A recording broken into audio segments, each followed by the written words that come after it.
ಆದರೆ ಈ ದುಃಖವನ್ನು ಕಳೆದುಕೊಳ್ಳಲಿಕ್ಕೆ ಬರ್ತದ ಇಲ್ಲೋ ಅನ್ನೋದು ಒಂದು ದೊಡ್ಡ ಸಮಸ್ಯೆ. ಪರಂತು ನಮ್ಮ ಇಚ್ಛೆ ಏನಿದೆ ಅಂತ ಕೇಳಿದರೆ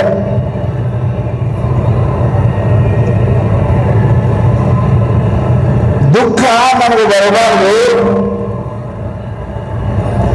ನಾವು ಹಿಂಗೆ ಇರಬೇಕು ಅಂತ ಎಲ್ಲ ಅಂತಾರೆ.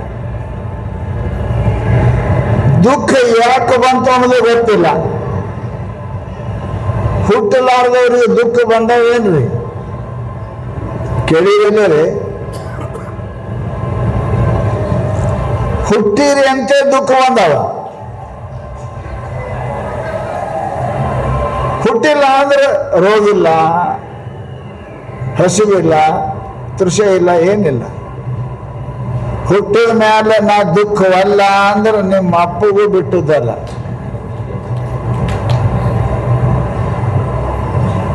ಬ್ಯಾಂಕ್ನಾಗ ಸಾಲ ಇರಬೇಕು, ಬಡ್ಡಿ ಇಲ್ಲ ಅಂದ್ರೆ ಕೊಡ್ತಾರ ಅವರು? ಬಡ್ಡಿ ಇಲ್ಲೇ ಸಾಲ ಕೊಡ್ತಾರ? ಬ್ಯಾಂಕ್ ತಗೊಂಡೆ ಅಂದ್ರೆ ಬಡ್ಡಿ ಇರ್ತಾರೆ, ಮೊದಲೇ ಮುಡ್ಕೊಂಡೇ ಕೊಡ್ತಾರ. ಮತ್ತು ಅದನ್ನು ಹಾಗನ್ನ ದುಃಖವಲ್ಲ, ಹುಟ್ಟುದರೆ ಬೇಕು ಅಂದ್ರೆ ನಿಮಗೆ ದುಃಖ ಎಂದು ಬಿಟ್ಟದ್ದು ಅಲ್ಲ. ಜನ್ಮ ದುಃಖಂ ಜರಾ ದುಃಖಂ ಜಯ ದುಃಖಂ ಪುನಃ ಪುನಃ ಸಂಸಾರ ಸಾಗರಂ ದುಃಖಂ. ಸಮುದ್ರದಾಗ ನೀರು ಎಟ್ಟದವ ಹೆಂಗೆ ಹೇಳಕ್ ಬರಂಗಿಲ್ಲ, ಹಂಗೆ ಹುಟ್ಟಿದ ಮೇಲೆ ಸಾಯೋ ತನಕ ದುಃಖ ಎಟ್ಟದವ ಅಂತ ಎಣಸಕ್ಕೆ ಬರಂಗಿಲ್ಲ.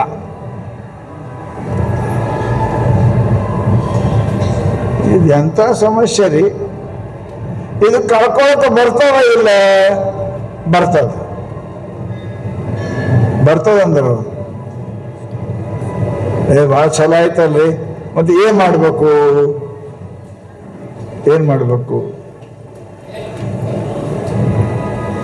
ನಿಮ್ಗೆ ತಿಳಿ ಮಾತದ ಮಕ್ಕಳು ಬೇಕಂದ್ರೆ ಏನ್ ಮಾಡ್ಬೇಕು? ಬ್ರಹ್ಮಚಾರಿ ಆಗ್ಬೇಕ? ಏನು ಮದುವೆ ಮಾಡ್ಕೋಬೇಕ? ಮಕ್ಕಳು ಬೇಕಂದ್ರೆ ಗಂಡನ ಮಾಡ್ಕೋಬೇಕು, ಹೆಂಡತಿ ಮಾಡ್ಕೋಬೇಕೆ.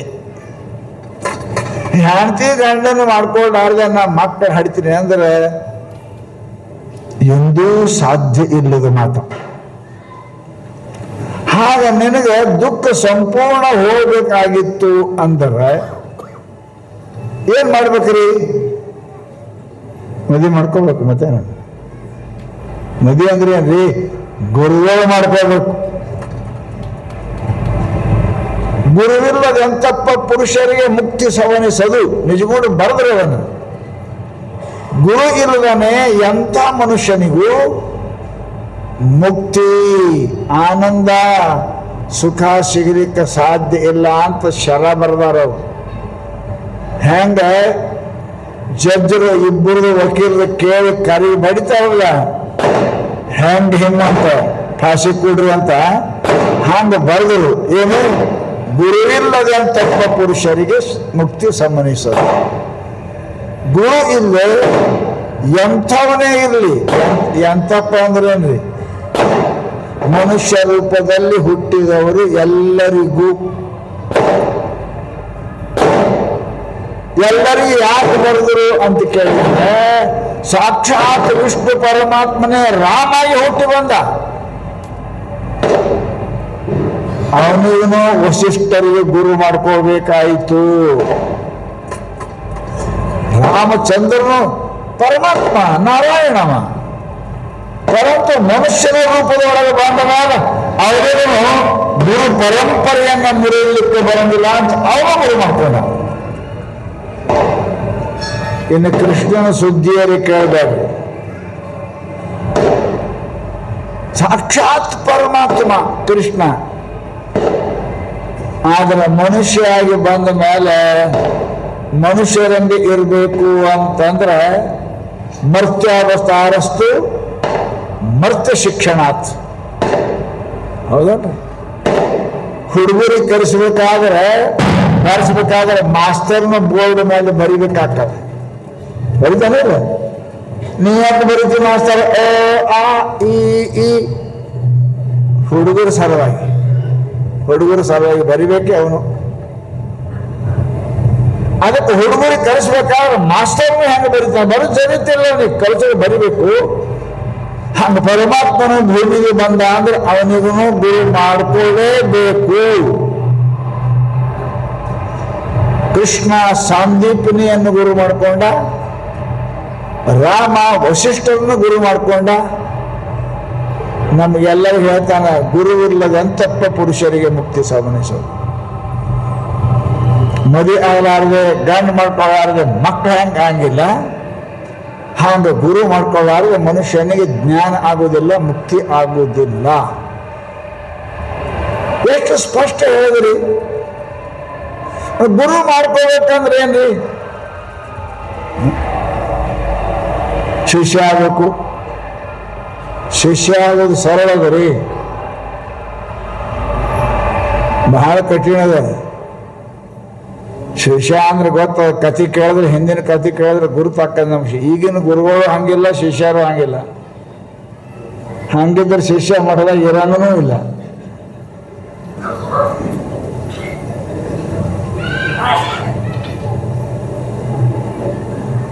ಶಿಷ್ಯ ಅಂತ ಯಾರಿಗೆ ಅಂತಾರೆ? ಶಿಷ್ಯ ಆಚೆ ಪ್ರಮುಖ ಲಕ್ಷಣ ಸದ್ಗುರು ವಚನ ಪ್ರತಿಪಾಲನ.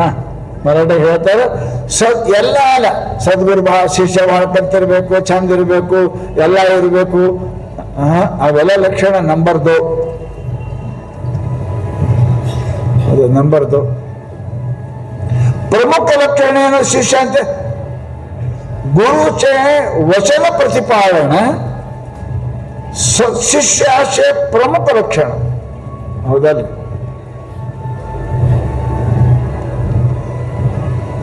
ಮಜಾ ನೋಡ್ತೀರಿ ನೀವು, ಹುಡುಗಿ ನೋಡಕ್ ಹೋಗಿರ್ತೀರಿ, ಹೌದಾ? ಬಹಳ ಲಕ್ಷಣ ಅದಾವ ಹುಡುಗಿ ಒಳಗೆ. ಕೈ ನೋಡ್ತಾರೆ, ಕಾಲು ನೋಡ್ತಾರೆ, ಮಾರಿ ನೋಡ್ತಾರೆ, ಎಲ್ಲ ನೋಡ್ತಾರೆ, ಎಲ್ಲನೂ ನೋಡ್ರಿ. ಪರಂತು ಆಕೆ ತಾಯಿ ಆಗಾಕ ಯೋಗ್ಯ ಅದಾಳ ಇಲ್ಲ ಅಂತ ಮೊದಲು ಇರ್ಬೇಕು. ಉಳಿದ ಎಲ್ಲಾನು ಚಲೋ ಅದಾವ, ಖರೆ ತಾಯಿ ಆಗಂಗಿಲ್ಲ ಅಂದ್ರೆ ಏನ್ ಮಾಡ್ತೀರಿ? ಅದೇನೂ ಉಪಯೋಗ ಇಲ್ಲ. ಅದಕ್ಕೆ ಮಹಾತ್ಮರು ಹೇಳ್ತಾರೆ, ಶಾಸ್ತ್ರ ಏನಂತಾರೆ ಅಂತ ಕೇಳಿದ್ರೆ, ಶಿಷ್ಯನಲ್ಲಿ ಏನಿರಬೇಕು, ಏನಿದ್ರೆ ಶಿಷ್ಯ ಆಗ್ತಾನ. ಮಹಾಮಂದಿ ನಾವೆಲ್ಲ ಗುರುಗಳು ಸಾವುಕಾರ ಶಿಷ್ಯ ಜಲ್ದಿ ಮಾಡ್ತಾರ, ದಕ್ಷಿಣ ಕೊಡ್ತಾನ, ರೊಕ್ಕ ಕೊಡ್ತಾನ, ಅವ್ ಮಾಡ್ತಾನ, ಅನ್ನೋರು ನೋಡಿ ಶಿಷ್ಯ ಮಾಡ್ಕೋತೇವಿ. ಅದು ಶಿಷ್ಯರ ಲಕ್ಷಣ ಅಲ್ಲ.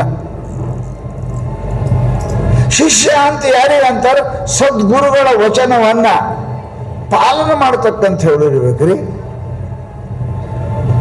ಸಿದ್ಧಾರ್ಥ ಎಂಥ ಶಿಷ್ಯರು, ಎಂಥ ಶಿಷ್ಯರು ಸಿದ್ಧಾರ್ಥ ಅಂತಕ.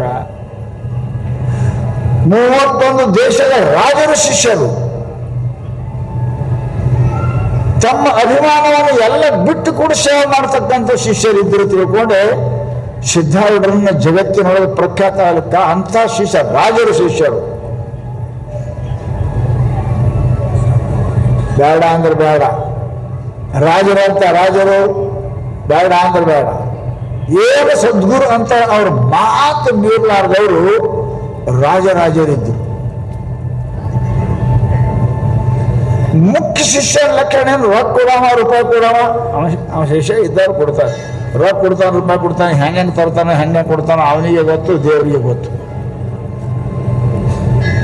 ರೊಕ್ಕ ಕೊಡ್ತಿರ್ಬೇಕು, ನೀ ಕೊಡು, ನಿನ್ನ ಕೊಡು, ನಿನ್ನ ಅಭಿಮಾನ ಕೊಡು, ನಿನ್ನ ಗುರುವಿನ ಅದಕ್ಕೆ ಪಾದ ರಕ್ಷೆಯಾಗಿ ಬದುಕು ಅಂತಾರೆ ಅವರು. ಎತ್ತಾಗಿ ತೊತ್ತಾಗಿ ಹಿತ್ತಲದ ಗಿಡವಾಗಿ ಮತ್ತೆ ಗುರುವಿನ ಪಾದದ ಕೆರವಾಗಿ ಹತ್ತಿಲಿರಿ ಎಂದು ಸರ್ವಜ್ಞ.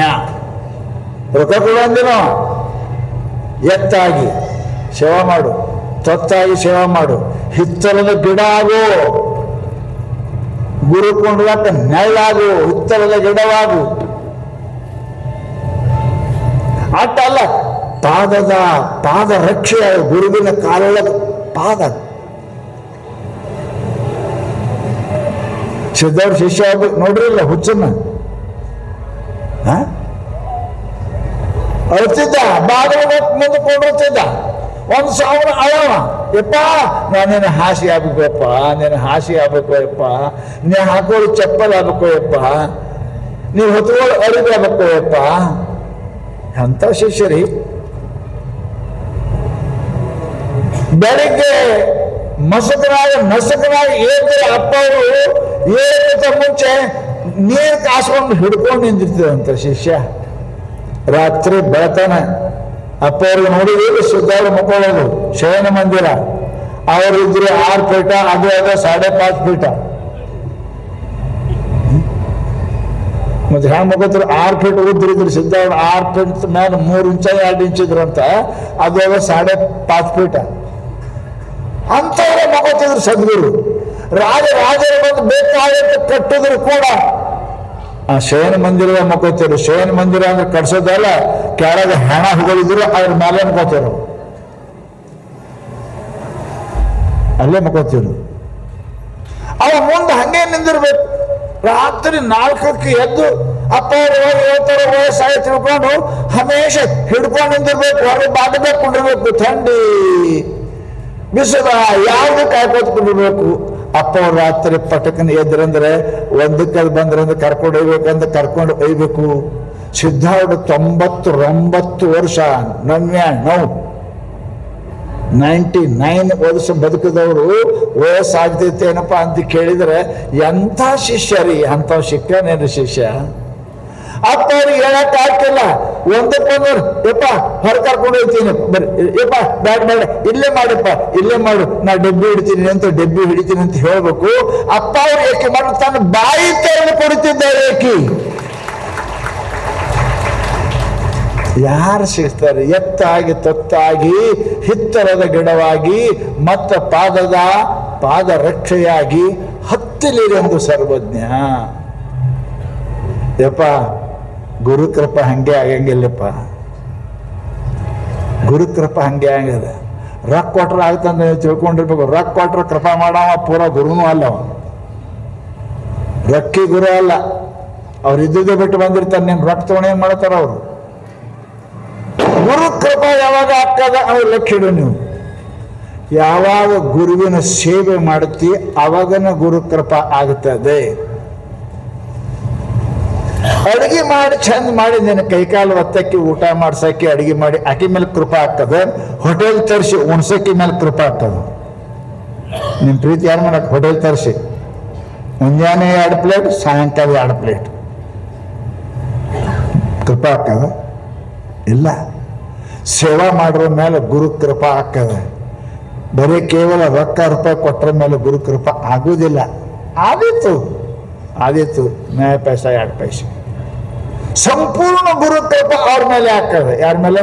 ಯಾರು ತನು ಸೇವೆ ಮಾಡ್ತಾರೆ, ಯಾರು ವಾಣಿ ಸೇವೆ ಮಾಡ್ತಾರೆ, ಯಾರು ಮನಸ್ಸಿನ ಸೇವೆ ಮಾಡ್ತಾರೆ ಅವ್ರ ಮೇಲೆ ಆಗ್ತದೆ. ಶರೀರದಿಂದ ಗುರುಗಳ ಸೇವೆ ಮಾಡು, ವಾಣಿಯಿಂದ ಗುರುಗಳನ್ನ ಅವ್ರನ್ನ ಹಾಡು, ಮನಸ್ಸಿನಿಂದ ಗುರುಗಳನ್ನು ಸ್ಮರಣೆ ಮಾಡು. ಅವಾಗ ಗುರು ಕೃಪಾ ಆಗ್ತದೆ. ನಾ ರೊಕ್ಕ ಕೊಟ್ಟೆ ರೂಪಾಯಿ ಕೊಟ್ಟೆ ಗುರು ಕೃಪಾ ಆಗುದಿಲ್ರಿ, ಆಗುದಿಲ್ಲ. ಅದು ನಂಬರ್ 2.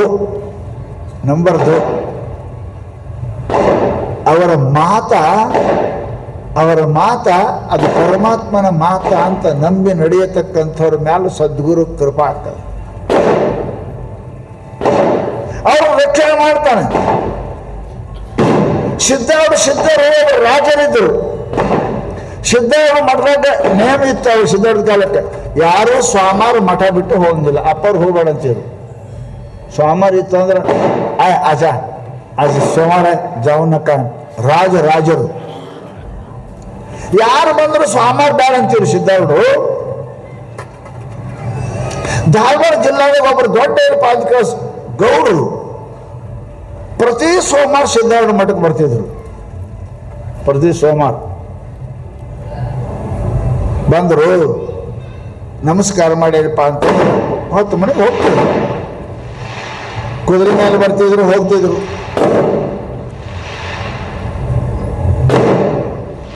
ಅಪ್ಪ ಅವರು ಸದ್ಗುರುಚೆ ವಚನ ಪ್ರತಿಪಾದನ ಶಿಷ್ಯಾಚೆ ಪ್ರಮುಖ ಲಕ್ಷಣ. ಗುರುಗಳ ಮಾತು ಪಾಲನೆ ಮಾಡೋರ್ದು ಶಿಷ್ಯರದು ಮೊದಲನೇ ನಂಬರ್ 1 ಲಕ್ಷಣ.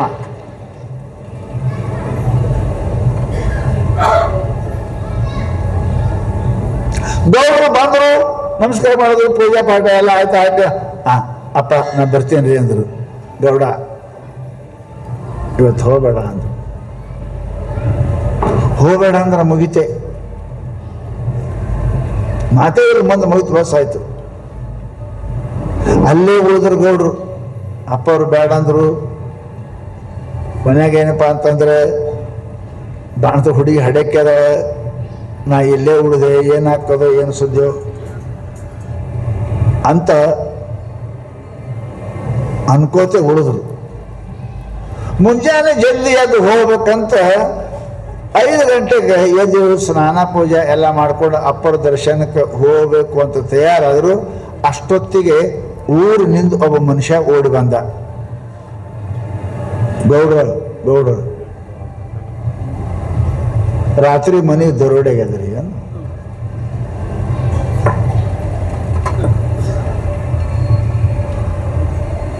ಏನು ಹೋಗ್ಯ ಸಾಮಾನ? ಈ ಸಾಮಾನು ಏನು ಹೋಗಿಲ್ರಿ ಅಂದ. ಸಾಮಾನು ಏನು ಹೋಗಿಲ್ಲ. ಯಾಕೋ ಅಂತ ಕೇಳಿದ್ರು. ಇಲ್ರಿ ಅವ್ರ ಬಾಗಿಲು ಹಿಂದೆ ಗಾಡಿ ಹೊಡೆದಾವ, ಪರಂತ ಏನಪ್ಪಾ ಅಂದ್ರೆ ಒಳಗೆ ಬರೋದು ಧೈರ್ಯ ಆಗಿಲ್ಲ, ಅವ್ರಿಗೆ ಬಂದಿಲ್ಲ, ಒಳಗೆ ಏನು ಒಯ್ದಿಲ್ಲ ಅಂದ್ರೆ ಅವರು.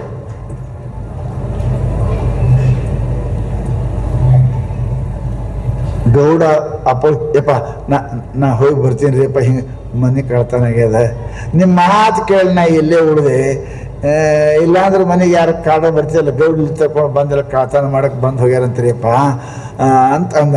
ಹೌದಪ್ಪ, ನನ್ನ ಮಾತಿನ ಭಕ್ತಿ ಇಟ್ಟಿದೆ ಅಂತ ತಿಳ್ಕೊಂಡೆ ನಿನ್ನ ಮನೆ ಬೆಳ್ತನ ನಾ ಕಾಯ್ಬೇಕಾಯ್ತಲ್ಲಪ್ಪ.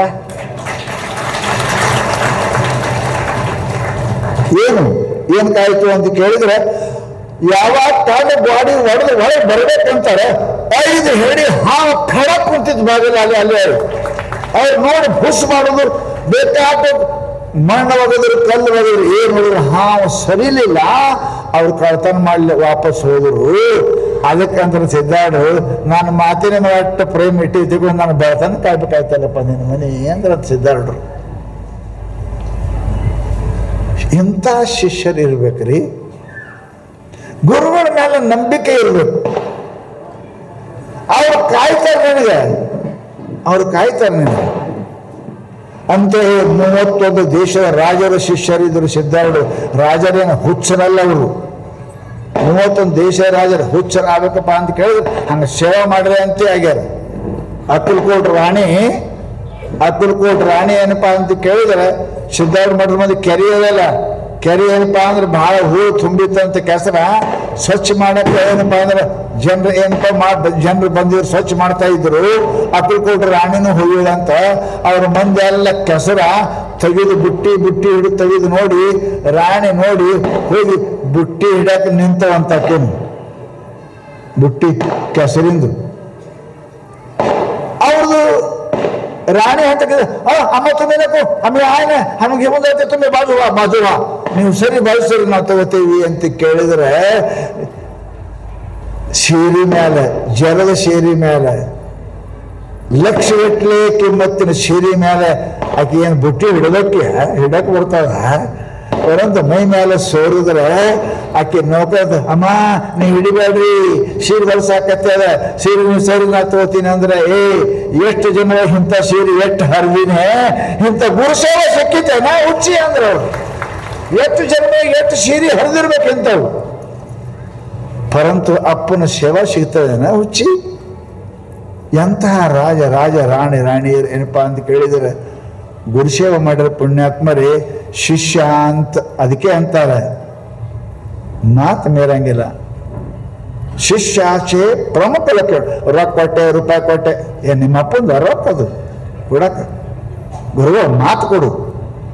ಶಿಷ್ಯ ಆಶೆ ಪ್ರಮುಖ ಲಕ್ಷಣ ಶ್ರೀ ಗುರು ವಚನ ಪ್ರತಿಪಾಲನ. ಅವ್ರ ಮಾತಿಲ್ಲ. ಸಿದ್ಧಾರ್ಢದ ಕಾಲಕ್ಕೆ ಬಾಯಿ ಅಂತ ಒಬ್ಬಕ್ಕೆ ಹೆಣ್ಮಗಳು ಇದ್ದು ಬಹಳ ಸೇವೆ ಮಾಡಿ ಸಿದ್ಧಾರ್ಢ ಸೇವೆ ಮಾಡ್ತೀವಿ. ಬೆಂಗಳೂರು ಭಕ್ತರು ಬಹಳ ಬರೋರು ಸಿದ್ಧಾರ್ಢ ಮಠಕ್ಕೆ. ಅವ್ರು ಕೇಳಿದ್ರಂತ, ಯಪ್ಪ ನಮ್ಮ ಬೆಂಗಳೂರಿಗೆ ಒಬ್ರಿಗೆ ಯಾರಿಗಾರು ಸಾಧು ಕಳಿಸ್ರಿ, ಇಲ್ಲಿ ನಮ್ಮ ಭಜನೆ ಮಾಡಕ್ ಬರ್ತದ ಕಳಿಸ್ರಿಯಪ್ಪ ಅಂದ್ರೆ, ಬರಹ ಅಂದ್ರು. ಸಿದ್ಧಾರ್ಢರು 10-12 ಭಾಷೆ ಮಾತಾಡಿದವರು ಬರಹ ಅಂದ್ರು. ಅವ್ರು ಬ್ರಾಹ್ಮಣರ ಕೇಳಿದವರು. ಆಯ್ತು ಕಳಿಸ್ತೇವೆ ಅಂತಂದ್ರು. ಗುರುಗಳದ್ದು ಏನು ಸಂಕಲ್ಪ ಏನು ಗೊತ್ತಿಲ್ಲ. ಕೊಂಕಣದಕ್ಕೆ ಔಬಾಯಿ ಅಂತ ಇದ್ಲಕ್ಕೆ ಹೆಸರು, ಔಬಾಯಿ ಆ ಹೆಣ್ಮಗಳು. ನಮ್ಮ ಪಾಪ ಅನ್ನ ಹಾಕ್ಯಾಳಕ್ಕೆ, ನಮ್ಗೆ ಅನ್ನ ಹಾಕ್ಯಾಳ. ನಾವು ಬೆಂಗಳೂರಿಗೆ ಹೋದ ಕಾಲಕ್ಕೆ ಅಭ್ಯಾಸ ಮಾಡಕ್ಕೆ ಹೋದ ಕಾಲಕ್ಕೆ 3-4 ಕಿಲೋಮೀಟರ್ ನಡೆದು ಹೋಗಿ ಬರ್ತಿದ್ದೀವಿ ಅನ್ನ ತಿನ್ನೋ ಕಾಲಿಗೆ. ಅನ್ನ ಸಲ ಹೋಗ್ತಿದ್ದೀನಿ. ಚಾಮರಾಜಪೇಟ್ 4th ಮೇನ್ ರೋಡ್ ಬೆಂಗಳೂರದಾಗ. ಆಕೆ ಇದ್ಲು ಹೇಳ್ತೇವೆ ಈ ಮಾತನ್ನು. ಅವ್ರ ಮಗ ಶಿವಾನಂದ ಅಂತ ಅವರು ಇದ್ರು. ಅವು ಮರಾಠಿ ಬರ್ತಿದ್ದೆ ಅಕ್ಕಿ, ಗೋವಾದ ಕಡೆ, ಈಗ ಗೋಕರ್ಣದ ಕಡೆಗೆ ಆಕಿ. ಅವು ತುಜಾ ನೀವು ಹೋಗಿ, ಬೆಂಗಳೂರು ಮಂದಿ ಕೇಳಕತ್ತಾರ, ನೀವು ಹೋಗು ಅಂತ. ಅಪ್ಪ ಹೇಳೇನಂದ್ರೆ ಇನ್ನೇನು ಮಾತಿಲ್ಲ. ಆಗ್ಲಿ ಅಲ್ಲಿ ಅವನ ಮನೆಗೆ ಕೊಟ್ಟರು. ಯಾಕೆ ಕೊಟ್ಟರು ಅಂದ್ರೆ ಆ ಮನೆಗೆ 2 ದೇವಿ ಇತ್ತು. ಯಾರು ಇರ್ತಿತ್ತಿಲ್ಲ. ಆ ಮನೆ ಕರ್ಕೊಂಡೊಯ್ದು ಅವು ಬಾಯಿಗೆ ಇಟ್ರಂತ. ಮಂದಿ ಹಿಂದ್ಗಡೆ ಹೇಳಕತ್ತರು. ಈಗೂ ಅದ ಅಲ್ಲಿ ಮಠ, ಚಾಮರಾಜಪೇಟ್ 4th ಮೇನ್ ರೋಡ್ ಮುಂದೆ ಹೇಳಿದೆ. ಆವಾಗ ಆಕೆ ಏನೋ 20-25-30 ವರ್ಷ ಇರಬೇಕು. ಏ ಅಮ್ಮ ನೀ ಇಲ್ಲಾಕೆ ಬಂದಿದ್ದಿ ದೆವ್ವದಾಗ, ಅದಕ್ಕೆ ನೀನು ಕೊಟ್ಟಾಗ ಯಾರು ಇರಂಗಿಲ್ಲ ತೊಗೊಂತ ಕೊಟ್ಟ, ಇಲ್ಲಾಕೆ ಬಂದಿದ್ದಿ ಅಂದ್ರಂತ. ಆಕೆ ಅಂದ್ಲು ಪಾಪ ಹೆಣ್ಮಗಳು. ಮತ್ತು ಅಂಜಿಕೆ ಬರ್ತದೆ, ದೆವ್ವ ಅದಾವ ಅಂಜಿಕೆ ಬರ್ತದೆ. ಅದಾವ ಇಲ್ಲ ಅಂಜಿಕೆಯರು ಬರ್ತದೆ. ತೋಣದಾಗ ಜಗದ್ರೋಹ ಮಾಡಿದಾಗ ನನಗೂ ಅಲ್ಲೇ ಇಳಿಸಿದ್ರು. ನಾ ಹೋಗಿ ಹಿಡಿದ ಮೂಲಕ ಕೆಳಗಿದ್ದ ಕೇಳಿದ್ಲು, ಈ ಮನೆ ಯಾರು ಮಾರ್ಯಾರಂದ್ರೆ ಬ್ರಾಹ್ಮಣರು ಮಾರ್ಯಾರ್ರಿ, ಯಾಕಂದ್ರೆ ಅದು ಊರ್ಲಾಕೊಂಡು ಸತ್ತಾಡ್ರಿ ಇಲ್ಲಿ ಅಂದ್ರು ಅವರು. ನಾ ಮಕ್ಕಳು ಕೂಡ ಮಾಡಿ ಬರ್ತಿತ್ತು ನಂಗೆ ಊರ್ಲಾಗೋದು ಒಬ್ಬನೇ. ನಾ ಅಂತೀರಿ ಹೊರ್ತು ಸಿದ್ಧಾರೂಢ ಅಂತ ಮುಗೋತಿದ್ದೆ. ಸಿದ್ಧಾರೂಢ ಜೋಡಿ ಇದ್ದ ಏನಿಲ್ಲ ಅಂತ. ಆ ಹೆಣ್ಮಗಳೇನಪ್ಪ ಅಂತ ಕೇಳಿದ್ರೆ ಅಲ್ಲಿ ಕೊಟ್ರು ಅಂತ ಒಬ್ಬರು ಹೇಳ್ತಿದ್ರು ನಂಗೆ. ನಾ ಹೋಗಿದ್ದೆ ಅಲ್ಲಿ ಕಾಲಕ್ಕೆ ಹೇಳ್ತಿದ್ರು, ಇಲ್ಲಿ ಕೊಟ್ರಪ್ಪ, ಇಲ್ಲಿ ರಾತ್ರಿ ತರ ಸಪ್ಪಳ ಗಿಪ್ಪಳ ಬರುವಲ್ಲ, ಬಾರಿಸ್ದಂಗ ಹೋದಂಗ ಊದ್ದಂಗ ಚೀರ್ದಂಗ ಬರ್ತಿದ್ದು. ನಾ ಯಾವಾಗ ಚೀರ್ತದ ಆಗ ನಾನು ಚೀರ್ತಿದ್ದೆ. ಸಿದ್ಧಾರೂಢ ಚೀರ್ತಿದ್ದೆ ನಾನು. ಅದು ಎಂದು ಓಡೋಯ್ತು ಪತ ಇಲ್ಲಪ್ಪ, ಹೋಗ್ಯದ ಈ ಮಠಕ್ಕೆ ಸಿದ್ಧಾರೂಢ ಮೂರ್ತಿ ಸ್ಥಾಪನಾ ಮಾಡಿದ್ದೀವಿ ಅಂತ ಹೇಳಕ್ಕೆ ಔಬಾಯಿ. ಅದಕ್ಕೆ ಮಹಾತ್ಮರು ಹೇಳ್ತಾರೆ, ಸದ್ಗುರು ಶಿಷ್ಯನಲ್ಲಿ ಅತ್ಯಂತ ಪರಮ ಭಕ್ತಿ ಇರಬೇಕು. ಸದ್ಗುರು ಭಕ್ತಿ, ಪರಮ ವಿರಕ್ತಿ, ನಿರಹಮ್ಮು ಇವೆಲ್ಲ ಇರ್ಬೇಕ್ರಿ. ಅಭಿಮಾನ ಸೋಡಾವೆ ಮುಕ್ತಿ ರೋಕಡ ಘ್ಯಾವೆ. ಮನುಷ್ಯನಿಗೆ ಅಭಿಮಾನ ಅನ್ನೋದು ಇರಬಾರ್ದು. ನಾವೆಲ್ಲರೂ ಕೂಡ ಮಾಡ್ತೇವ್ರಿ. ಇಲ್ಲಿ ಬಂದವರೆಲ್ಲ ಗುರು ಭಕ್ತಿ ಸಿದ್ಧಾರೂಢ ಭಕ್ತರೇ ಇದ್ದೀರಿ. ಇಟ್ಟೆ ಪಕ್ಕ ಇರಬೇಕು. ಇಲ್ಲಾಂದ್ರೆ ನಿಮ್ಮ ಭಕ್ತಿ ಉಳಿಯಂಗಿಲ್ಲ. ನಾ ಹುಡುಗಾಟ ಹೇಳ್ತಿರ್ತೇನೆ, ಒಕ್ಕಲಿಗಾರು ಹೊಲ್ದಾಗ ಬಾಟಿ ಆಯ್ತು ಅಂದ್ರೆ ದನಗಳು ಹೊಲ್ದಾಗ ಕಟ್ತಾರೆ. ಬಾಟಿ ಮೇಯ್ಸಕ್ ಹೊಲ್ದಾಗ ಕಟ್ತಾರೆ. ಅಲ್ಲಿ ಏನು ಮನೆ ಇಲ್ಲ ಪನಿ ಇಲ್ಲ, ಅಲ್ಲಿ ಗೂಟ ಹೊಡಿತಾರೆ. ನೋಡಿರಿ ನಿಮ್ಮ ಹೊಲ್ದಾಗೇನು ಗೂಟ ಹೊಡಿತಾರೆ, ಹೊಡೆದು ದನ ಕಟ್ತಾರೆ. ನಿಮ್ಗೇನು ಗೂಟನೂ ಗೊತ್ತಿಲ್ಲ. ಭಾಳ ಮಂದಿಗೆ ಇಲ್ಲಿ ಗೂಟ ಅಂದ್ರೆ ನಡೆಸ್ತಾರೆ. ಅವ್ರು ಹಿಂಗೆ ಗೂಟ ನಡೆಸಿ ಕಟ್ಟಂಗಿಲ್ಲ. ಅದು ಭಾಳ ಶಾಣ್ಯರು. ಗೂಟ ನಡೆಸ್ತಾರೆ, ಹಿಂಗೆ ಮಾಡಿ ನೋಡ್ತಾರೆ. ಅಳಿಗಾಡ್ತು ಮತ್ತೆ ಹಾಕ್ತಾರೆ. ಅಳಿಗಾಡ್ಲಿಲ್ಲ ಅಂದ್ರೆ ದನ ಕಟ್ತಾರೆ. ಇಲ್ಲ ಅಳಿಗಾಡ್ದು ಕಟ್ಟಿದ್ರೆ ದನನೂ ಹೋಯ್ತು, ಗೂಟ ಹೋಯ್ತು, ಯಾಕೆ ಹೋಯ್ತಾ ಕಡೆ. ಹಂಗ ನೀವು ನೋಡ್ರಿ, ನೀವು ಸಿದ್ಧಾರೂಢ ಭಕ್ತಿ ಮಾಡಿ ಹಿಂಗೆ ಮಾಡಕತ್ತೇನು? ಕಡಿ ಮಾಡ್ತಾವಲ್ಲ. ಕೂಡ್ರಿ ಆ ಡೇಟ್ ಮೇಲೆ, ಆ ಡೇಟ್ ಕೂಡ್ರಿ. ಅದಕ್ಕೆ ಏನಂದ್ರೆ ಅವರು ನಿರಹಮ್ಮು ಸದ್ಗುರು ಭಕ್ತಿ ದೊರಕೊಂಡ ಆತನೇ ಶಿಷ್ಯ ನೆನಪುನು. ಬಹಳ ಮಂದಿಗೆ ಏನಪ್ಪ ಅಂತ ಕೇಳಿದ್ರೆ, ನೀವು ದಾನ ಮಾಡಿದ್ರಿ ಅಂದ್ರೆ ಅಭಿಮಾನ ಬರ್ತದೆ, ಸೇವೆ ಮಾಡಿದ್ರೆ ಅಭಿಮಾನ ಬರ್ತದೆ. ಅಭಿಮಾನ ಬಂತು ಅಂದ್ರೆ ಏನಾಗ್ತದೆ, ನಾವು ಮಾಡೋದು ಎಲ್ಲ ಹೊಳೆ ಹುಣಸಿ ಹಣ್ಣು ತೊಳೆದಂಗೆ ಆಗ್ತದೆ. ಮಾಡಿದ ನೆನ್ನದಿರ ಲಿಂಗಕ್ಕೆ, ಮಾಡಿದ ನೆನ್ನದಿರ ಜಂಗಕ್ಕೆ, ಮಾಡಿದನೆಂಬುದು ಮನಸ್ಸಿನಲ್ಲಿ ಹೊಳೆದರೆ ಏಡಿಸಿ ಕಾಡಿಸಿತ್ತು ಶಿವನ ಡಂಗುರ. ಮಂದಿ ಮುಂದೆ ಹೇಳೋದಲ್ಲ, ನೀನು ಮನಸ್ನಾನ ಮಾಡೀನಿ ಅಂತ ಬಂತಂದ್ರೆ ನೀನು ಮಾಡಿದ ಪುಣ್ಯ ಹಾಳಾಗ್ತದೆ. ಮಂದಿ ಮುಂದೆ ಹೇಳಿದ್ರೆ ಬೇರೆ ಹಿಡಿತು. ಮಂದಿ ಮುಂದೆ ಹೇಳಿದೆ ಅಂದ್ರೆ ಪಾಪ ಮತ್ತೆ ಬರ್ತದೆ ನಿನಗೆ. ಮನಸ್ನಾನ ಅಂದ್ರೆ ನೀವು ಪುಣ್ಯ ಹೋಗ್ತದೆ, ಮಂದಿ ಮುಂದೆ ಬಾಯಿಲಿ ಅಂದ್ರೆ ನಿಮಗೆ ಪಾಪ ಬರ್ತದೆ. ನಾ ಅದು ಕೊಟ್ಟೆ, ನಾ ಇದು ಕೊಟ್ಟೆ, ನಿಮ್ಮ ಅಪ್ಪನ ಕೊಟ್ಟಿದ್ದಿ ಬಂಗಾರ ನಿಂದ, ರೂಪಾಯಿ ನಿಂದ, ಏನು ರೂಪಾಯಿ ಗೌರ್ಮೆಂಟ್ದದ ನಿಂದದ. ಅಭಿಮಾನ ಇರಬಾರ್ದು ಮನುಷ್ಯನಿಗೆ. ಶಿಷ್ಯನಾಗಿರ್ತಕ್ಕಂಥ ಮನುಷ್ಯ ಹೆಂಗೇಳ್ಬೇಕು, ನಿರಹಮ್ಮು ನಿರಭಿಮಾನ ಅಂಚಿತೆ ಮುಕ್ತಿ ಅನಿಸುವುದು. ನಿಜಮೂರು ಹೇಳ್ಯಾರ, ಅಭಿಮಾನ ಸೋಡಾವೆ ಮುಕ್ತಿ ರೋಕಡೆಗೆ ಹಾವೆ ಅಂತ ಮರಾಠಿ ಹೇಳ್ತಾರೆ ಪುಣ್ಯಾತ್ಮರೇ. ನಾನು ಮೇಲೆ ಹೇಳ್ತೀನಿ ಎಲ್ಲರಿಗೂ, ನೀವೆಲ್ಲರೂ ದಾನ ಮಾಡ್ತೀರಿ, ಧರ್ಮ ಮಾಡ್ತೀರಿ. ಅಚ್ಚಾ, ನೀವು ಕಳ್ತನ ಮಾಡೋದು ಯಾರ ಮುಂದೆ ಹೇಳಿರೇನು? ನಿಮ್ಮ ತಮ್ಮ ಅಣ್ಣ ಹೇಳಿರೆ, ಬೀದಿಗೆ ಹೇಳಿರಿ. ನಾವು ನಮ್ಮ ಲುಚ್ಚೆ ಗುಣ ಕಳ್ತನ ಹ್ಯಾಂಗ ಎಷ್ಟು ಎಷ್ಟು ಗುಪ್ತಿಟ್ಟಿದ್ದೇವ್ರಿ, ಯಾರಿಗೆ ಗೊತ್ತಿಲ್ಲ, ಯಾರಿಗೆ ಹೇಳಂಗಿಲ್ಲ. ಕಳ್ತನ ಸುಳ್ತಾನ ಯಾರಿಗೆ ಹೇಳಂಗಿಲ್ಲ. ಈ ಕಳ್ಳ ಸುಳ್ಳ ಎಷ್ಟು ಮುಚ್ಚಿಡ್ತೀರಿ, ಭಕ್ತಿ ಯಾಕೆ ಮುಚ್ಚಿಡಂಗಿಲ್ಲ ಮಾರಾಯ? ಪುಣ್ಯ ಯಾಕೆ ಮುಚ್ಚಿಡಂಗಿಲ್ಲ? ಪಾಪ ಮುಚ್ಚಿಡ್ತೀವಿ ಮಾಡಿದ ಕಳ್ತನಕ್ಕೆ, ಪುಣ್ಯ ಯಾಕೆ ಮುಚ್ಚಿಡಂಗಿಲ್ಲ? ಪುಣ್ಯ ಬಾಯಿಲಿ ಆಡೋರ ಹೋಗಲ್ಲ, ನೆನಪಿಡ್ರಿ. ನೀ ಮಾಡಿದ ಪುಣ್ಯ ನಿನ್ನ ಬಾಯಿಲಿ ಆಡದಿ ಅಂದ್ರೆ ಹೋಗದ ಪುಣ್ಯ ಫಲ ಸಿಗುವುದಿಲ್ಲ. ನಾ ಮಾಡಿದ ಪುಣ್ಯ ನನ್ನ ಬಾಯಿಲಿ ಹೇಳಬಾರ್ದು. ಹೇಳಬಾರ್ದು ಅಷ್ಟೇ ಅಲ್ಲ, ಬಹಳ ಯಾರು ನಿಂದು ವರ್ಣ ಮಾಡಕತ್ತಾರೆ ಎದ್ದು ಹೋಗ್ಬೇಕಲ್ಲಿ, ಕುಂಡ್ರೂಬಾರ್ದು. ಕುಂತಂದ್ರೆ ಬರ್ತದೆ ಅಭಿಮಾನ, ಕೇಳಿ ನಾ ಮಾಡೀನಿ ಅಂತ. ಕಾಶಿಗೆ ಹೋರಿ, ಕಾಶಿ ಯೂನಿವರ್ಸಿಟಿ ಒಳಗೆ ಇದ್ರೊಳಗೆ ಬಿರ್ಲಾ ಮಂದಿರ ಅಂತ ಹೋಗಿದ್ ನೋಡ್ರಿ. ಬಿರ್ಲಾ ಮಂದಿರ ಅದು, ಬಿರ್ಲಾ ಮಂದಿರ ಹೆಸರು ಬಿರ್ಲಾ ಮಂದಿರ ಅದ. ಅಲ್ಲಿ ಲಿಸ್ಟ್ ಬರ್ದಾರೆ, ಆ ಮಂದಿರ ಕಟ್ಟಕ್ಕೆ ಯಾರ್ಯಾರು ರೊಕ್ಕ ಕೊಟ್ಟವತ್ತು ಬರ್ದಾರ.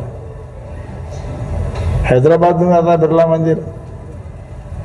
ಅಲ್ಲಿ ಬರ್ದಾರೆ, ಆ ಪೂರ ಇರೋದು ಬಿರ್ಲಾನ ಹೆಸರು ಎಲ್ಲಿ ಇಲ್ಲ, ಎಲ್ಲಿ ಹೆಸರಿಲ್ಲ.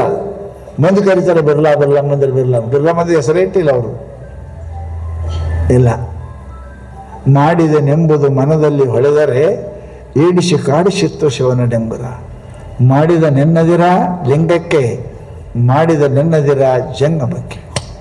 ಮಹಾತ್ಮರಿಗೆ ನಾವು ಉಣಿಸೀನಿ, ಮಾಡಿನಿ, ಕೊಟ್ಟೀನಿ ಅಂದೆ ಅಂದ್ರೆ ನಿನ್ನ ಪುಣ್ಯ ಸುಟ್ಟು ಕರಕಲಾಗ್ತದೆ, ಬರಂಗಿಲ್ಲ. ಅದು ನಿನ್ನ ಗೊತ್ತಿರಬೇಕು, ಆ ಪರಮಾತ್ಮನ ಗೊತ್ತಿರಬೇಕು. ಪುಣ್ಯ ಮತ್ತವ್ರಿಗೆ ಗೊತ್ತಾಗ್ಬಾರ್ದ್ರಿ. ಕಳ್ತನ, ಸೋತನ, ಫಟಿತನ ಎಷ್ಟು ಮುಚ್ಚಿ ಮಾಡ್ತೀರಿ, ಎಷ್ಟು ಮುಚ್ಚಿ ಮಾಡ್ತೀರಿ, ಯಾರಿಗೆ ಗೊತ್ತಿಲ್ಲ ಮಾಡ್ತೀರಲ್ಲ. ಪುಣ್ಯ ಯಾಕೆ ಇಷ್ಟು ಬಾಜಾ ಬಾರಿಸ್ತೀರಿ? ಅದು ಅಷ್ಟೇ ಮುಚ್ಚೇ ಇರಬೇಕು. ಅದು ಪರಮಾತ್ಮನ ಗೊತ್ತಿರಬೇಕು. ಎನ್ನ ಮನಸ್ಸಾಕ್ಷಿ ನಿಮ್ಮ ಪಾದ ಸಾಕ್ಷಿ. ಬಸವಣ್ಣ ಹೇಳಲ್ಲ, ನನ್ನ ಮನಸ್ಸಾಕ್ಷಿ ನಿಮ್ಮ ಪಾದ ಸಾಕ್ಷಿ. ಹಾಗಿದ್ರೆ ಪುಣ್ಯ ಬೆಳೀತದೆ ರೀ, ಪುಣ್ಯ ಬೆಳೀತದೆ. ಅದಕ್ಕೆ ಮಹಾನುಭಾವರು ಬಹಳ ಎಚ್ಚರ ಇರಪ್ಪ ಪುಣ್ಯಾತ್ಮ. ನೀ ಏನು ಮಾಡ್ತೀವಿ, ಪುಣ್ಯ ಕೆಲಸ ಮಾಡ್ತೀಯ, ನಿನ್ನ ಬಾಯಿಂದ ನೀ ಜಪ ಮಾಡೋದು ಯಾರಿಗೆ ಹೇಳಬಾರ್ದು, ನೀ ತಪ ಮಾಡೋದು ಯಾರಿಗೆ ಹೇಳಬಾರ್ದು, ನಿನ್ನ ಭಕ್ತಿ ಯಾರಿಗೆ ಹೇಳಬಾರ್ದು, ನಿನ್ನ ದಾನ ಯಾರಿಗೆ ಹೇಳಬಾರ್ದು. ಈ ಕೈಲಿ ಕೊಟ್ಟರೆ ಈ ಕೈ ಗೊತ್ತಿರಬಾರ್ದು, ಈ ಕೈಲಿ ಕೊಟ್ಟರೆ ಈ ಕೈಲಿ ಗೊತ್ತಿರಬಾರ್ದು. ಅಷ್ಟು ಸೂಕ್ಷ್ಮವಾಗಿರ್ತಕ್ಕಂಥ ದಾನ ಇದ್ದರೆ ಪುಣ್ಯ ಬರ್ತದೆ. ಅದು ಹೇಳಿದೆ ಅಂದ್ರೆ ಅರ್ಧ ಕಮ್ಮಿ ಆಗ್ತದೆ, ಅರ್ಧ ಕಮ್ಮಿ ಆಗ್ತದೆ. ಅದು ಹೇಳಿದ್ರೆ ಅರ್ಧ ಕಮ್ಮಿ ಆಗ್ತದೆ. ಅದಕ್ಕೇ ಮಹಾನುಭಾವರು ನಾವೆಲ್ಲರೂ ಪುಣ್ಯ ಗಳಿಸ್ತಾರೆ, ಭಾಳ ಮಂದಿ ಕಳ್ಕೊತಾರೆ, ಭಾಳ ಮಂದಿ ರೊಕ್ಕ ಭಾಳ ಗಳಿಸ್ತಾರೆ, ಕಳ್ಕೊಬಾರ್ದು. ಗಳಿಸ ಇಟ್ಟರೆ ಶ್ರೀಮಂತ ಅಕ್ಕಿ. ಹಾಗೆ ಪುಣ್ಯ ಗಳಿಸ್ತೇವೆ ನಾವೇನು, ಬಟ್ ಮಾತಾಡಿ ಹೇಳಿ ಕೇಳಿ ಕಳ್ಕೊತೇವೆ. ಪುಣ್ಯ ಕಳ್ಬಾರ್ದು. ಗುಪ್ತ ಕೆಟ್ಟ ಚಟ ಹೆಂಗೆ ಮಂದಿ ಮುಂದೆ ಹೇಳಂಗಿಲ್ಲ ನೋಡ್ರಿ, ಹಾಗೆ ಈ ಪುಣ್ಯನೂ ಮಂದಿ ಮುಂದೆ ಹೇಳಂಗಿಲ್ಲ. ಅಷ್ಟು ಗುಪ್ತ ಆಗಿರಬೇಕು. ಅಂದ್ರೆ ನಮ್ಮ ಪುಣ್ಯಕ್ಕೆ ಏನಪ್ಪ ಅಂದ್ರೆ ಬಡ್ಡಿ ಸಿಗ್ತದೆ ರೀ, ಇಂಟ್ರೆಸ್ಟ್ ಸಿಗ್ತದೆ. ಇಲ್ಲ ಅಂದ್ರೆ ಹೇಳಿದ್ರೆ ಇಂಟ್ರೆಸ್ಟ್ ಬರಂಗಿಲ್ಲ. ಅದಕ್ಕೆ ಅದು ಎಷ್ಟಾಗ ಅಟ್ಟೆ ಇರ್ತದೆ, ಮತ್ತೆಟ್ಟು ಕಮ್ಮನೂ ಆಗ್ತದೆ. ಅದಕ್ಕೆ ಮಹಾನುಭಾವರು ನಮಗೇನು ಹೇಳ್ತಾರೆ, ಪುಣ್ಯವನ್ನೇ ಮಾಡು, ಸದ್ಗುರು ಭಕ್ತಿ ಮಾಡು. ಹೆಂಗ್ರೆ ಅಭಿಮಾನ ಬಿಡು, ಸದ್ಗುರು ಭಕ್ತಿ ಮಾಡು, ಮಾಡಿದ ಅನ್ಬೇಡ. ಅದು ಅವ್ರಿಗೆ ಗೊತ್ತಿರಬೇಕು, ಗುರುವಿಗೆ ಅದು ನಿನ್ಗೆ ಗೊತ್ತಿರಬೇಕು, ಅದು ಪರಮಾತ್ಮ ಗೊತ್ತಿರಬೇಕು, ಅದು ಭಕ್ತಿನೇ ಗೊತ್ತಿರಬೇಕು. ಯಾರಿಗೆ ಗೊತ್ತಿರಲಾರ್ದಂಗೆ ಮಾಡಿದ್ರೆ ಪುಣ್ಯ ಬೆಳೀತದಪ್ಪ, ಪುಣ್ಯ ಬೆಳೀತದೆ. ಬ್ಯಾಂಕ್ನಾಗ ಇಟ್ಟರೆ ಹೆಂಗೆ ಇಂಟ್ರೆಸ್ಟ್ ಬೆಳೀತದೆ, ಮನ್ಯಾಗ ಇಟ್ಟರೆ ಬೆಳೆಯಂಗಿಲ್ಲಲ್ಲ ಅದು. ಬ್ಯಾಂಕ್ನಾಗ ಇಟ್ಟರೆ ಹೆಂಗೆ ಬೆಳೀತದೆ, ಹಂಗೆ ಪರಮಾತ್ಮನಿಗೆ ಗೊತ್ತಿರಬೇಕು, ನನಗೆ ಗೊತ್ತಿರಬೇಕು. ಹಾಗಿತ್ತು ಅಂದ್ರೆ ನಮ್ಮ ಭಕ್ತಿ ಬೆಳೀತದೆ, ನಮ್ಮ ಜ್ಞಾನ ಬೆಳೀತದೆ, ನಮ್ಮ ಪುಣ್ಯ ಬೆಳೀತದೆ. ಅಂಥದ್ದೇನಪ್ಪ ಅಂದ್ರೆ ಕೃಪಾ ಸಿದ್ಧಾರೂಢರು ಎಲ್ಲ ಮಹಾತ್ಮರು ಬಂದವರೆಲ್ಲ ಮಹಾತ್ಮರು ನಮ್ಮ ಮೇಲೆ ದಯ ಮಾಡಲಿ, ಅಂಥ ಸದ್ಬುದ್ಧಿ ನಮ್ಮೆಲ್ಲರಿಗೂ ಕೊಳ್ಳಿ. ಮಾಡಬೇಕು, ಮಾಡಿದನೆಂಬುದು ಮನೆಯಲ್ಲಿ ಹೊಳೆದರೆ ಏಡಿಸಿ ಕಾಡಿಸಿತ್ತು ಶಿವನಡಂಗುರ. ಶರಣ ಬಸವಣ್ಣವ್ರು ಹೇಳಿದರು. ಅಂಥ ನಮ್ಮ ಶಕ್ತಿ. ನಾನು ಮಾಡಿದ ಪುಣ್ಯ ನನ್ನ ಬಾಯಿಂದ ಆಡಬಾರ್ದು, ನನ್ನ ಕಿವಿಯಿಂದ ಕೇಳಬಾರ್ದು. ನನ್ನ ಬಾಯಿಂದನೂ ಆಡಬಾರ್ದು, ನನ್ನ ಕಿವಿಯಿಂದ ಕೇಳಬಾರ್ದು. ನಮ್ಮನ್ನು ಮಂದಿ ಹೊಳಕತ್ತಾರಂದ್ರೆ ಭಾಳ ಖುಷಿ ಆಗ್ತದೆ ನಮಗೆ. ಯಾರು ದಾನ ಮಾಡಿದ್ರು, ವರ ಮಾಡಿದ್ರು, ಮತ್ತು ಚಹಾ ಕುಡಿತೀರಿ ಅಂತಾರೆ. ಮತ್ತು ಚಹಾ ಕುಡಿಸಿ ಮತ್ತೆ ಕೇಳ್ಬೇಕ ನಾವು ಚಲೋ ಅನ್ನೋದು ಏನು ಹಂಗಿದೆಪ್ಪ ಹೋಗ್ತದೆ. ಅದಕ್ಕೆ ಯಾರ ನಿಮ್ಮ ವರ್ಣ ಮಾಡಕತ್ತಾರ, ಆಯ್ತು ರೀ ಸಾಕ್ರಿ ಮುಗಿತದೆ, ಮುಗಿಸ್ಬೇಕು ಅಷ್ಟು. ಕೇಳಬಾರ್ದು. ನಮ್ಮ ಪಾಪ ನಮ್ಮ ಕಿವಿದೆ ಕೇಳಬೇಕು, ನಮ್ಮ ಪುಣ್ಯ ನಮ್ಮ ಕಿವಿದೆ ಕೇಳಬಾರ್ದು, ನಮ್ಮ ಪುಣ್ಯ ಮಂದಿ ಕೇಳಬೇಕು, ನಾವು ಕೇಳಬಾರ್ದು. ಹಾಗಿದ್ರೆ ನಿಮ್ಮ ಪುಣ್ಯ ಬೆಳೀತದೆ ಪುಣ್ಯಾತ್ಮರೇ. ಅಂತಹ ಭಕ್ತಿ, ಅಂತಹ ಶಕ್ತಿ ಸಿದ್ಧಾರೂಢರು ನಮ್ಮೆಲ್ಲರಿಗೆ ದಯಪಾಲಿಸಲಿ. ಇವತ್ತು ಸಾಯಂಕಾಲದ ಕೊನೆ ಪ್ರವಚನ ನಾಳೆ ಅಲ್ರಿ. ನಾಳೆ ಏನಪ್ಪ ಅಂತ ಕೇಳಿದರೆ ಮುಕ್ತಾಯ ಆಗ್ತದೆ. ಭಾಳ ಜನ ಬಂದೀರಿ. ಪುಣ್ಯ ಮಾಡಕ್ಕೆ ಭಾಳ ಕೆಲಸ ಅದಾವ. ರೊಕ್ಕ ಕೊಡೋದೇ ಪುಣ್ಯ ಅಲ್ಲ, ಸಮಯ ಕೊಡೋದು, ಜಾಗ ಕೊಡೋದು ಪುಣ್ಯನೇ. ಈಗ ಬಂದು ಕುಂತವ್ರಿಗೆ ಸರದು ಕುಂತರ ಅವ್ರ ಜಾಗ ಕೊಟ್ಟದ್ದು ಪುಣ್ಯನೇ ಅದು. ಈಗ ಎದ್ದು ಊಟಕ್ಕೆ ಹೋಗ್ತಾರಲ್ಲ, ಅವ್ರು ಉಂಡೇನ ಆಮೇಲೆ ಉಣ್ತೀನಿ ಅನ್ನೋದು ಪುಣ್ಯನೇ. ನೀವು ಜಲ್ದಿ ಮುಂದೆ ಅಲ್ಲೇ ನಿಂತೀರಿ, ಪುಣ್ಯ.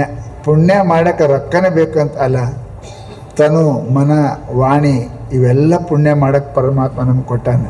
ಚೆಂದಾಗಿ ಮಾತಾಡ್ರಿ, ಚೆಂದಾಗಿ ಮಾಡಿರಿ, ಚೆಂದ ಕೇಳ್ರಿ, ಚೆಂದಾಗಿ ಹೇಳ್ರಿ, ಇವೆಲ್ಲ ಪುಣ್ಯ ಕೆಲಸ ಅದಾವೆ. ಅಂಥ ಸದ್ಗುರು ಸಿದ್ಧಾರೂಢ ಮಹಾಸ್ವಾಮಿಗಳು ನಮ್ಮೆಲ್ಲ ಏನಪ್ಪ ಅಂತ ಕೇಳಿದರೆ, ಸದ್ಗುರು ಅಂದ್ರೆ ಅದಕ್ಕೆ ಹಾಡ್ತಾರೆ, ಸದ್ಗುರು ಇರಬೇಕಂಥವ ನಮ್ಮ ಸಿದ್ಧಾರೂಢರಂಥವ ಹಾಡ್ತಾರಲ್ಲ. ಸದ್ಗುರು ಇರಬೇಕಂಥವ ನಮ್ಮ ಸಿದ್ಧಾರೂಢರಂಥವ. ಯಾರಿಗೂ ಏನು ಮನಸ್ಸು ನೋಯಿಸಿದವರಲ್ಲ. ಎಷ್ಟು ಹೆಂಗಿದ್ರು ಅವ್ರು ಮಾಡೋ ಸೇವೆ ಮಾಡ್ತಕ್ಕಂಥ ಶಿಷ್ಯಾಗ ರಾಚಪ್ಪ ಅಂತ ಕರಿತೀರಂತ. ಹಮೇಶ ರಾಚಪ್ಪ ಬರ್ರಿ ಹೋರಿ ಅಂತೀರಂತ.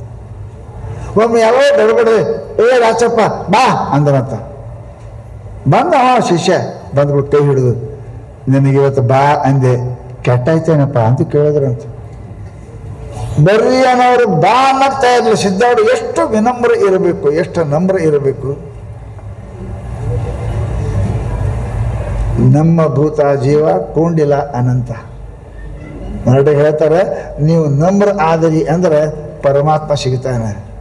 ಜಾಡಿಗಾಗಿ ಹೆಂಗೆ ಮೀನು ಸಿಗ್ತಾವೆ, ಹಂಗೆ ನೀವು ನಮ್ರತ ಪ್ರೇಮ ಭಕ್ತಿ ತರ ಪರಮಾತ್ಮ ಗುರುನಾಥ ಅದ್ರೊಳಗೆ ಬೀಳ್ತಾರೆ, ಸಿಗ್ತಾರೆ. ಅದ್ರಾಗ ಸಿಗ್ತಾರೆ. ಅದಕ್ಕೆ ನಾವು ಭಯ ಭಕ್ತಿ ಇರಬೇಕು. ಪುಣ್ಯಾತ್ಮರೇ, ನೀವು ದಾನನೂ ಮಾಡ್ತೀರಿ, ಎಲ್ಲನೂ ಮಾಡ್ತೀರಿ, ಅದ್ರ ಜೊತೆಗೆ ಭಯ ಭಕ್ತಿ ಇವು ಇತ್ತು ಅಂದ್ರೆ ದಾನದ ಫಲ ಸಿಗ್ತದೆ, ಸೇವಾದ ಫಲ ಸಿಗ್ತದೆ, ಭಜನೆ ಫಲ ಸಿಗ್ತದೆ. ಅಂಥ ದೀನತೆ, ವಿನಯ, ಶಾಂತಿ ಸದ್ಗುರು ಸಿದ್ಧಾರೂಢರು ನಮ್ಮೆಲ್ಲರಿಗೆ ಕೊಳ್ಳಿ ಅಂತ ಹೇಳ್ತಾ ಎರಡು ಮಾತು ಮುಗಿಸ್ತಾ ಇದ್ದೀನಿ. ಸಾವಕಾಶ ಆಗಿ ಲೇಟ್ ಆಗ್ಯದಂದ್ರೂ ಜನ ಭಾಳ. ಇವತ್ತು ಪ್ರಸಾದ ಏನಪ್ಪ ಅಂತ ಕೇಳಿದ್ರೆ, ಪ್ರಸಾದ ಸಾವಕಾಶ ನೋಡ್ರಿ. ಪುಣ್ಯ ಗಳಿಸೋಕೆ ರೊಕ್ಕ ಬೇಕಾಗಿಲ್ಲ ರೀ. ಭಾಳ ಗಡ್ಬಡಿ ಇದ್ದವ್ರು, ಆಯ್ತು ನೀವು ನೋಡ್ರಿ ನಾ ಆಮೇಲೆ ಉಣ್ತೀನಿ ಅಂದ್ರೆ ಪುಣ್ಯನೇ. ಸರಿ ಅಂತ ಅವನು ಸರಿಸಿ ನೀವು ಕುಂತಂದ್ರೆ ಪಾಪನೇ. ಪುಣ್ಯ ಪಾಪ ಏನು ರೊಕ್ಕ ಕೊಟ್ಟರೆ ಬರ್ತದೆ. ಅವ್ರು ಭಾಗ ಆಡ್ಬಿಡೋದು. ಆಯ್ತು ನೀವು ನೋಡ್ರಿ ನಾ ಆಮೇಲೆ ಉಣ್ತೇವೆ ಅಂತ ಅವಾಗ 10 ನಿಮಿಷ ಹೆಚ್ಚು ಕಡಿಮೆ. ಮಂದಿ ತಾಟ ಕಸ್ಕೊಂಡು ಕೈಯಾಗ ಕಸ್ಕೊಂಡು ಉಣಿಸು, ಹಂಗೆ ಮಾಡಬೇಡ್ರಿ. ಎಲ್ಲ ಸಿದ್ಧ ನೀವು ಕೊಟ್ಟದ್ದೇ